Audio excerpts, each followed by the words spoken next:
Déifar measa agus bhar géad fáilte chuig fís go bhfuil scáileán de chuid ar an Gaeilge na straithí sóisiúraigh, seirbhís tacaíochta de chuid na rinne oideachas agus scileanna.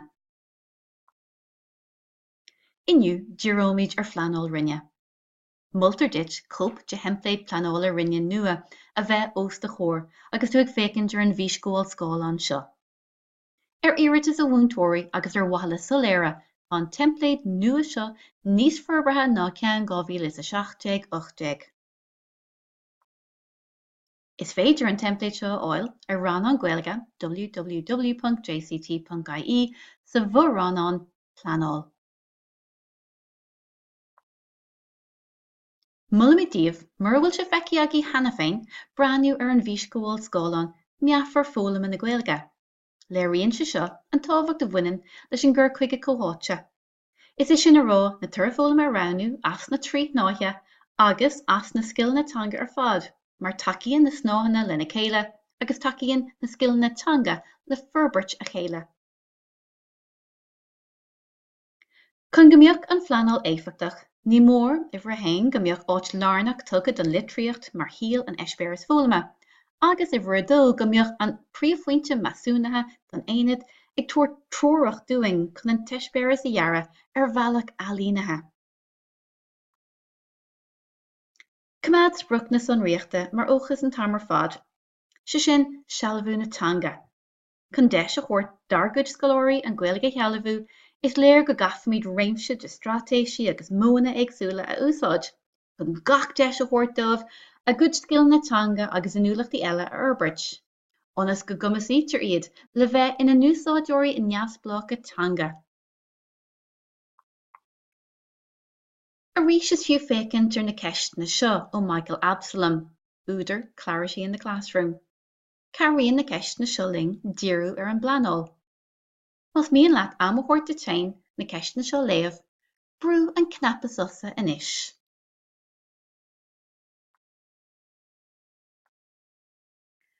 Agus muidir mun aonad fólama a Pleanáil, ní miste a lua, go bhfuil ceithre céim idir spleácha i gceist sa phróiseas pleanála.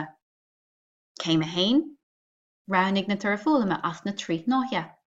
Céim a dó, roghnigh na téacsna na háisina chun taú leis an bhólam.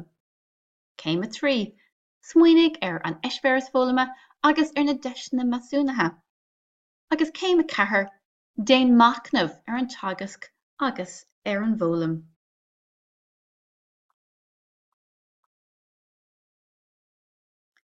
Céim a hain, roghnigh na tuirfólama ó na trí náthe, cumas cumarsáide, feasachtanga agus cultúrtha agus féin asacht an óla móra.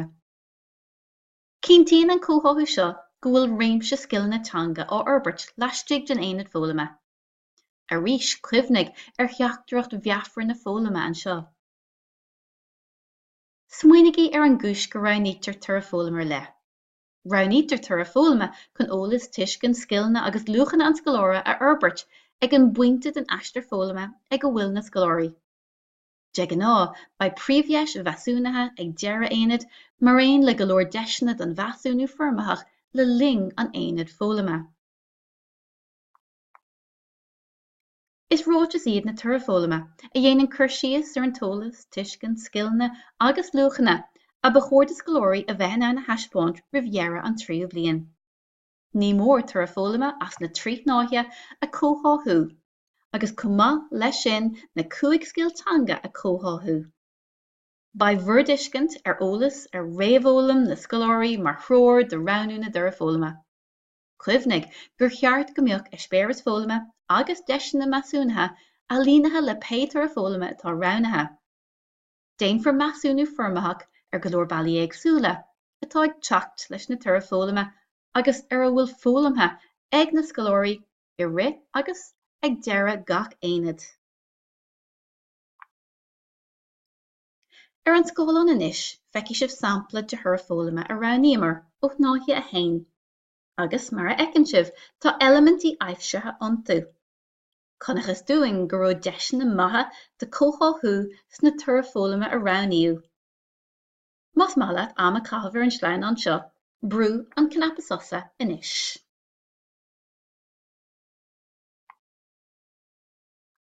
agus seo na tuirfeolama a ranímar a snáithia 2 agus snáithia 3. Arís, más míon leat ama caithfh ar an sleamh an seo brú an cnapa susa inis. Anna níonn sibh na féidireachtaí don cótháthú iontu agus cótháthú idir iadsan agus na tuirfeolama a raníú ó snáithia féin. Ar watha le mí thuiscintí a cheachant, ní thonan tuirfeolama ar beir ranú agus an ólam ar fad a bhaineann leis an tuirfeolama sin a bhaint amach in éonad feolama amháin.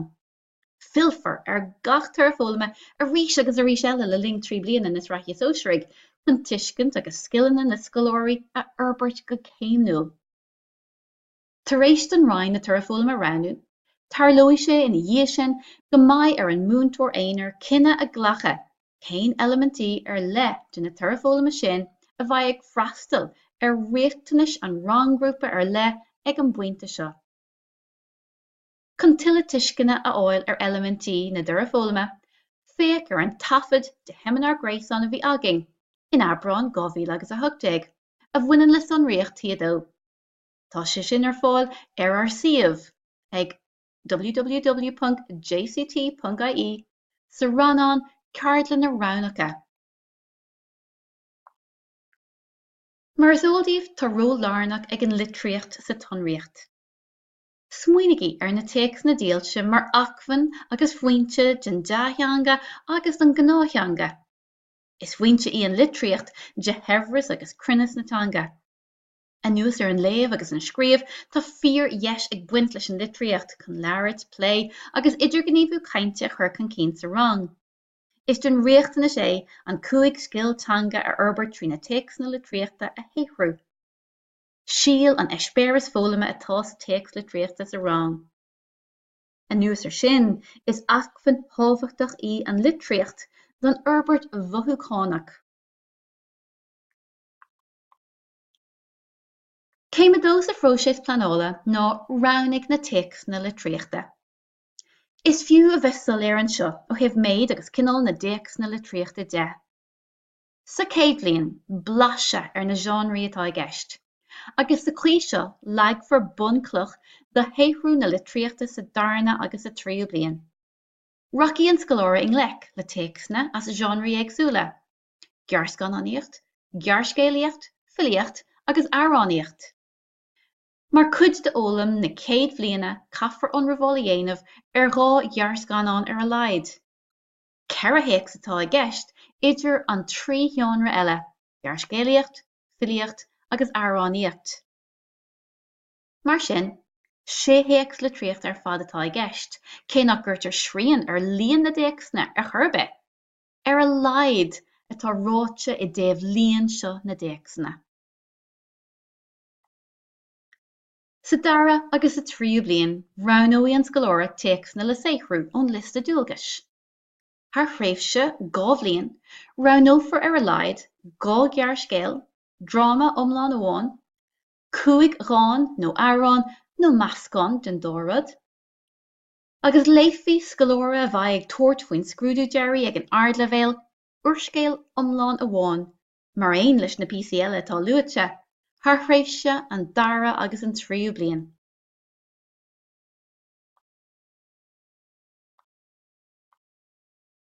Mar is ódaíomh tá an lista molta de héacs na clí den céad bliain agus an lista dúilgas den darna agus an tríú bliain ar fáil ar www.curriculumonline.ie nó ar siomh www.jct.ie.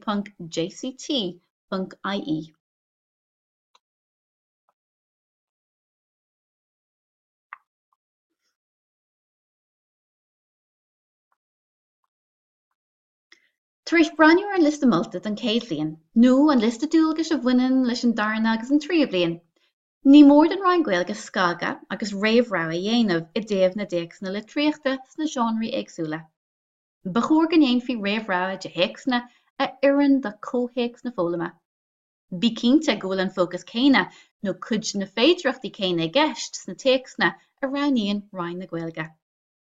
Is an sin a chuirtear réamhrá na rinne faoi bhrád na scoláirí sna ranggrúpaí éagsúla. De réir na sonriachta is gá rogha a chuirt den na scoláirí. Tá roinnt samplaí féidirtha de bhóna chun 10 roghnatha a chuirt don rang grúpa is seisiúna dó de ceardlann FGL 2017-18. Tá an cur láthair sin ar fáil ar RCamh Gréasáin.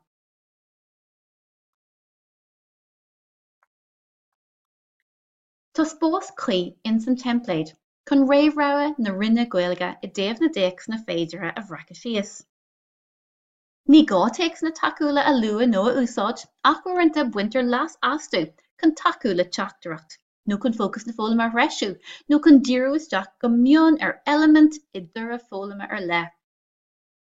Ascraíonn fócas na fólama as an téacs le tríochta agus nó as gnéad de cultúr na Gaeilge nó as an dóráid le chéile.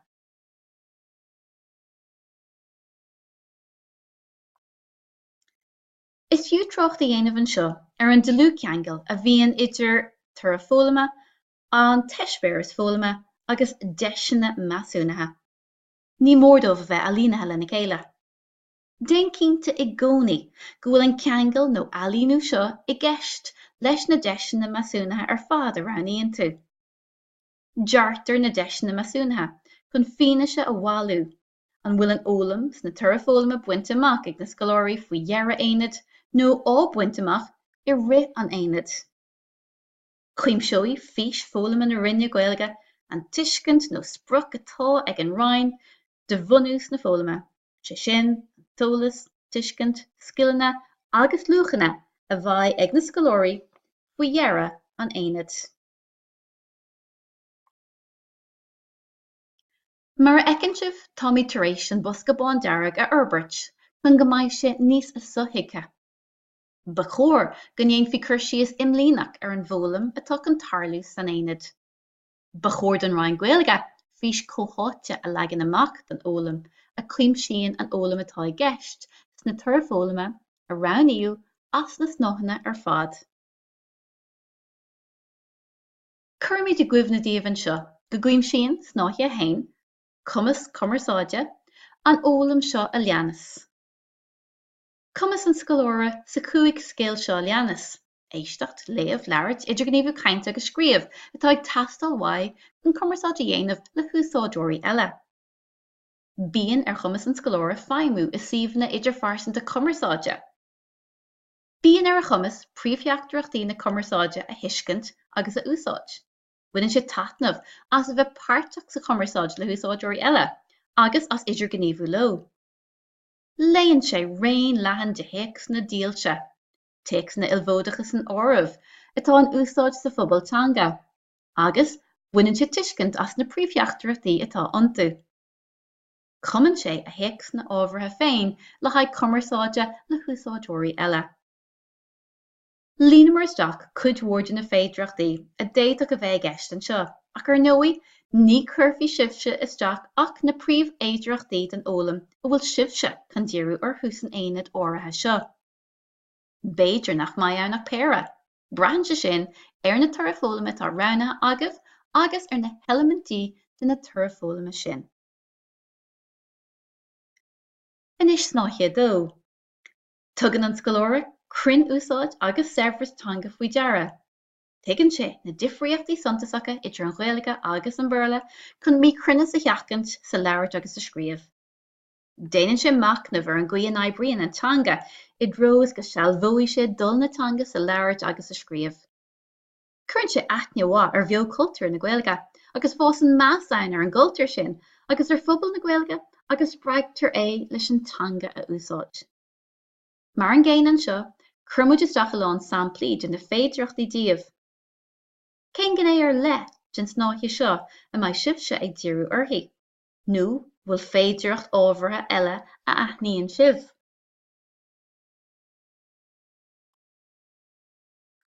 Agus inis snáithí trí. Díríonn an scoláire ar na tréithe aonair atá aige féin mar ólamór tanga. Tuigeann sé conas strátéisí fólama atá ar rúnach dó féin a úsáid. Tuigeann sé an spreaga pásanta atá aige I le ólam na tanga, agus ghlacann sé únéireacht farsanta ar an tanga féin agus ar phróisis sealbhatha na tanga. Arís, cén gnéir le nó gnéthe, just nóthe trí a bhfuil sibh ag díreú orthaí nó orthú go sonrach.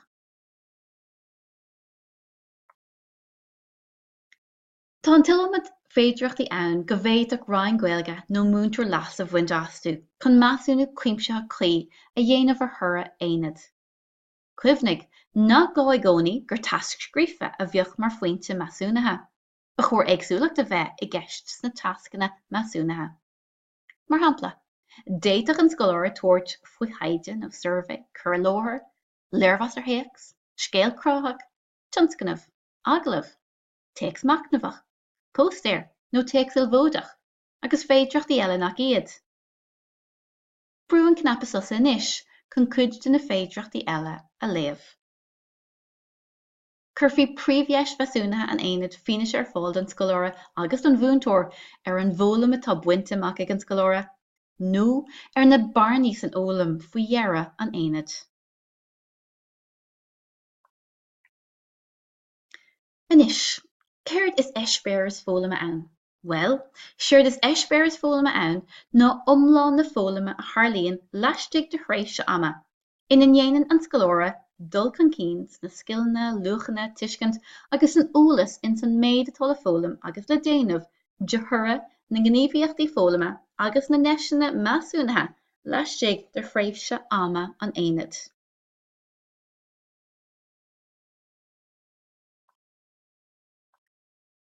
Is ionan eispéir is fólama agus obair éinear, obair bhirte, obair grúpa, roinnt eolais agus muointe, comhaibbrú, éisteacht, léamh, labhairt, idirghníomhú agus scríobh. Is ionan é agus an ólam agus an dul chun cinn de thura gníomhaíochtaí fólama, taide agus muintóireacht criticúil instas náhan ar fad. Ba cheart go mbeadh eispéir is fólama ar bith, taitneamh, fiúntach, dírithe ar réimse spéise agus ar chumas na scoláirí, agus fíorthábhachtach ar fad, bunathe ar riachtanas dhiafrálathe na scoláirí. Agus múinteoir mun eispéir is fólama na scoláirí a dhearradh, ní mór dúing na rudaí seo leanas a dhéanamh. Cuimhnig nach bhfuil i gceist ag leibhéal na rinne ach réamh phlé ar roinnt smaointe a déitach a bheith úsáideach. Na pointí measúnathe ar eolas, ar thuiscint, ar scileanna agus luachna an scoláire a roghnú. Na céimeanna atá le tógáil chun dul i dro an phointe sin a listáil. Na scileanna a bhaid ag teastáil ó na scoláirí chun na céimeanna sin a thógáil a aithint. Na féidireachtaí idirghníomhaithe a shamhlú. Agus na féidireachtaí úsáide teicneolaíochta a shamhlú. Is in san template múinteora a churfaí an múinteoir éinear na rudaí seo in oiriúint dá rang grúpa féin. Ní mór eispéir is fólama a dhearradh ag buint leasa as téacs na litríochta agus nó as gnéad de chultúr na Gaeilge. Is féidir téacs na takeúla a úsáid chun cur leis an bhólam dar nói.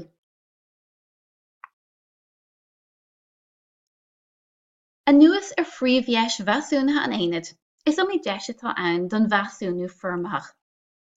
Roinnt samplaí ná ceistúcháin clí. Aiseolas an scoláire don bhúntóir trí úsáid na síolte tráchta. Clarbán in níl an scoile béidir. Aiseolas ó bhéal.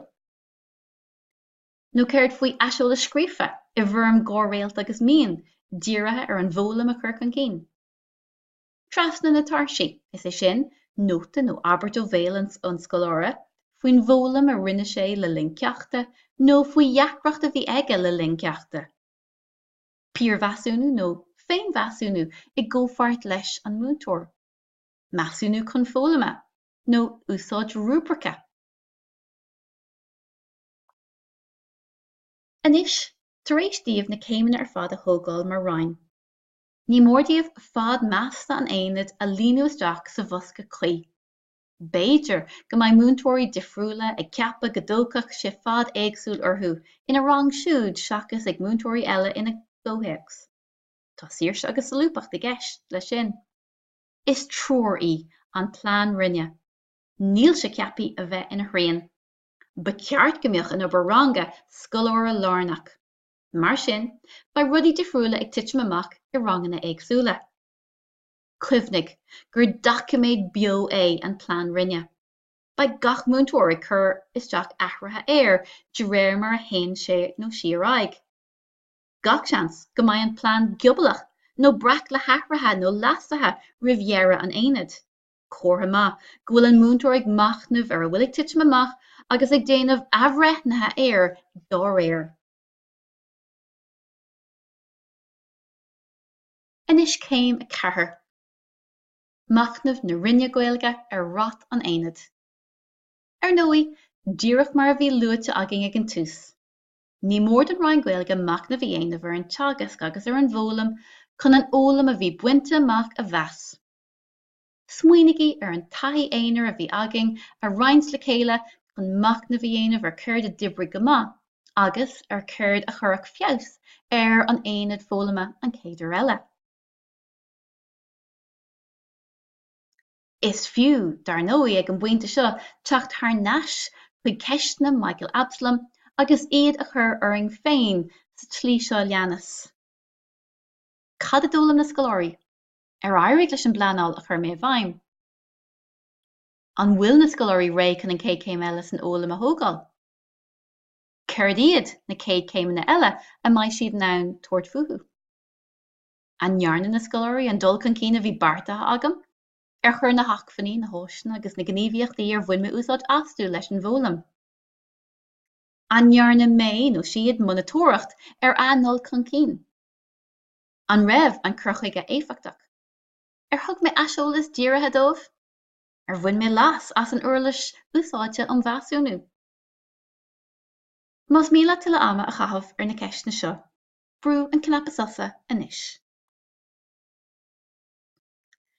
Anuas ar na hacfaní eile atá luaite ar Siomh Gréasán tá bilóg ann maidir leis náam gairmiúil.